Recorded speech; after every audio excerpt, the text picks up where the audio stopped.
A San Francisco supervisor is launching what he's calling a dumb laws contest. It's meant to tackle outdated city rules. What are we talking about here? Let's say past complications some business owners have faced when wanting to place chairs outside their storefronts. Well, his office says the city's worked to streamline some processes. ABC 7 Eyewitness News reporter Gloria Rodriguez live in studio with us with the changes. Hi, Gloria.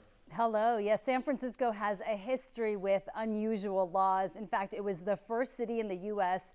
to prohibit, quote, unsightly people from appearing in public. The so-called ugly law was eventually repealed, but there are still some very unusual, outdated rules buried in our public codes, and one supervisor is hoping to weed them out.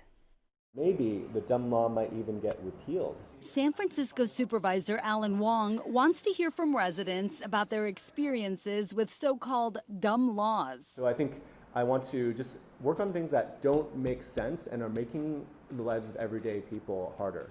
I found some questionable laws in San Francisco and decided to ask residents about them. It's illegal to carry bread in an exposed container or a basket. What do you think about that? I think that is a very weird law.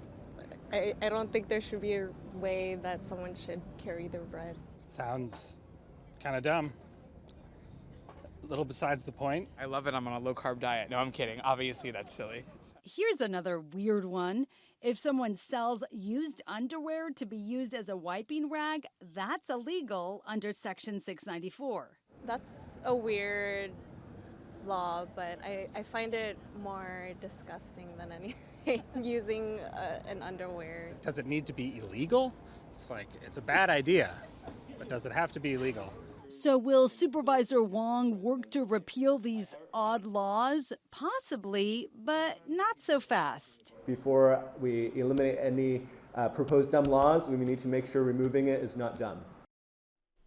And I found another weird law. It's illegal to pick flowers like this at a park, so you can't take any soil, weeds, or grass from a park without permission from the Recreation and Park Department. And everybody's welcome to share their experiences with these so-called dumb laws with Supervisor Wong's office, and we'll be posting that link up on our website.